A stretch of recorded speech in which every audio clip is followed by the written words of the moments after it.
Madalas nga po akong umuwi every lunchtime. Bukod sa wala po dyan ang aming big boss, wala po si nanay kasalitan. Minsan po pagkahapon na, inaabutan ko pa si nanay na hindi pa nga nakakaligo. Kaya guys, napansin ko nga po na medyo nafo-focus siya kay Yayam. Kaya naisipan ko na po umuwi every lunchtime kasi nga po hindi po nakakilos talaga si nanay. Nagpaalam na rin po ako sa aking kasama at sinigurado ko na doon na siya kakain sa office. Madalas po kasi minsan guys, pagka yung iba kong kasama umuwi po talaga kasi meron din po silang anak. So, ayun po, yung ngayong pong duty kasi guys, hindi yun na po uwi, meron na po siyang sariling baon. Kaya umuwi na po ako ng diretso dito sa bahay. Wala naman din po akong ibang pupuntahan, kundi dadaan lang naman po ako dito sa Dragman para bumili ng pasalubong ni Yayam. Abay, hinahanapan na nga po pala ako ng pasalubong every uwi ko. Pagka minsan kasi guys, namamalengke ako, hindi ako nakakadaan ng Dragman kasi nga po masyado na tayong gahol sa oras. Pero pagka maaga po akong nakakalabas galing sa opisina, yan po, nakakabili pa ako at nakakapasok ako dito sa mga grocery stores, sa mga mall. Kasi kadalasan po pagka, di ba, mga 5 o'clock na or 12 o'clock talagang marami ng tao yan na namimili kasi yun po yung oras ng uwian, lalo na sa school, sa opisina, yan, ganyan. Kaya hindi na ako minsan nakikipagsabayan sa pamimili, guys. Buti ngayon, pagpunta ko nga, guys, mga siguro before, magwa 1 o'clock na ito, guys, o kukunti na lang yung mga tao at talagang busy sa pag-aasikaso ng kanilang mga anak. Kaya sakto nga po, mabilis lang ito yung pagpunta ko rito at kukunti nga lang po yung mga tao dito sa loob. Kaya madali lang po akong nakalabas. Natagalan nga lang po ako nung tumingin ako dito ng battery. Kasi guys, yung aming wall clock is talagang naghinto-hinto na. Minsan nga akala ko super aga pa. Yung pala oras na para pumasok. Kaya minsan inararatel po ako. Kaya sabi ko kay nanay, bibili na nga lang po ako ng bago. Meron po rin kasi doon sa bahay yung rechargeable lang siya na battery. Yun nga lang guys, nawawala. Baka naitapo na ni nanay or naiwaglit lang kung saan. Hindi na nga po namin mahanap. Kaya ito, bumili na nga po ako para naman may magamit din kami sa kaisa-isa naming wall clock doon sa bahay. Minsan po kasi ang orasan namin sa mga cellphone minsan late, minsan advance. So ayun na guys, dito na nga po pala ako sa bahay. Nagtaka naman ako at walang nagsalubong sa akin. Sabi nga po pala ni nanay, ayan katatapos lang niya magpakamot. Abay, talagang napakalaki na ng batang to. Super bilis maghaba. Tingnan niyo nga guys yung kanyang katawan, di ba? Parang kailan lang.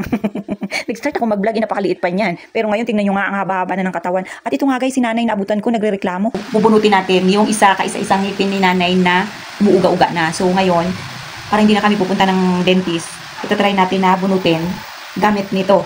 So yan nanay, nanganay. Ngiti ikaw na sa kanila. Sige, nay. Ngayon guys, tatanggalin natin yung ngipin ni nanay na nauga-uga na. Sige, tatalian natin, nay. Ako lang. Sige. Talian mo. Wala na. Okay. So, yan na ya. 1, 2. Kapit. Guys, kapit. Tanggal talaga ito, guys. 1, 2. 1, 2.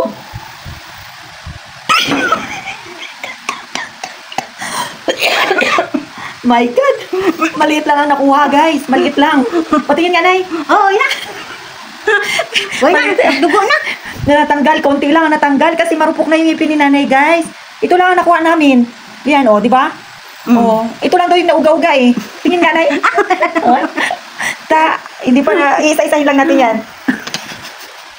Guys, isa-isahin lang natin yan yung pagbunot sa kanyang ngipin. Kasi ngayon, ito lang muna yung nakuha natin sa kanya. Maliit lang, Yan.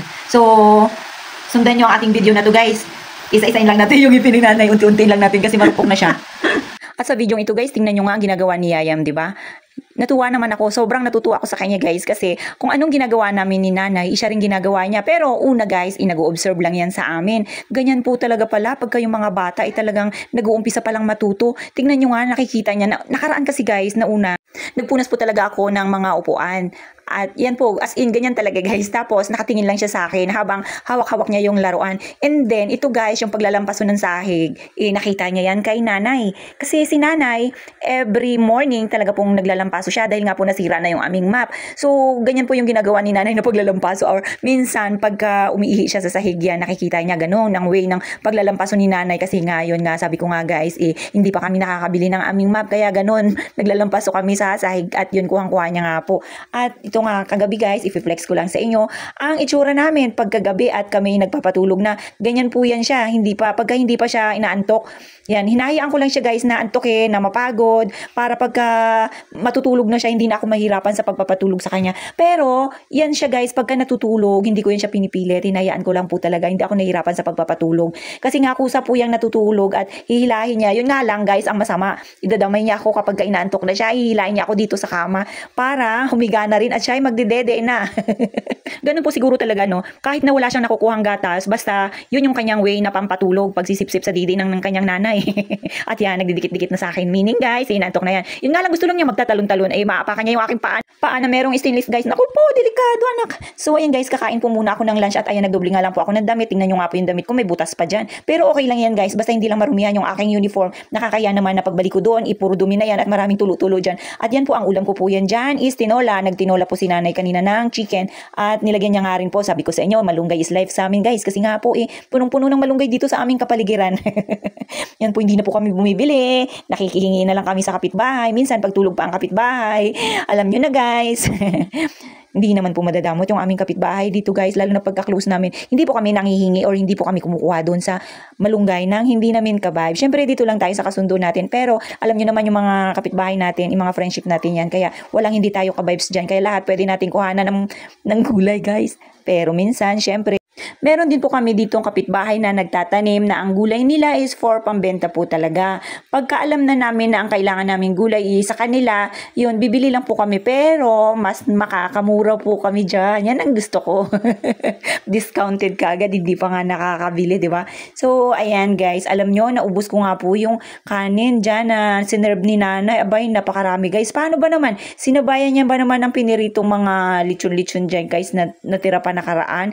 At sabi ko nga po kasi guys, sayang. So, hindi naman po ni nanay kinakain at alam nyo naman, dadalawa lang kami dito ni nanay at yan, kinain ko na nga po talagang as in, ubos nga guys yung mga pagkain na i-prepare ni nanay sa akin dyan, lalo na yung kanin. Sabi nga ni nanay, abay gutom, pero sa totoo lang guys, hindi po ako gutom. Marami po akong binaon kanina na merienda. Hindi ko nga lang po alam ba't naubos ko yun. At ayan nga po, itong si Yayam ilumapit na sa akin para pabuksan ito yung nabili ko sa kanyang pasalubong. So, napakasimpleng pasalubong lang yan guys. Kaya tingnan nyo naman, di ba? Napakasimpleng pasalubong pero masaya ang Yayam namin dahil nga po pasalubong ng mami niya. Kagigising lang po kasi niyan guys. So sa akin po talaga siya unang nagdiretso at si nanay inisnab niya muna sa ngayon. Sa ngayon. So paano ba yan guys? Magpiprepare muna ako at ako'y papasok na. See you on my next video. Bye bye po.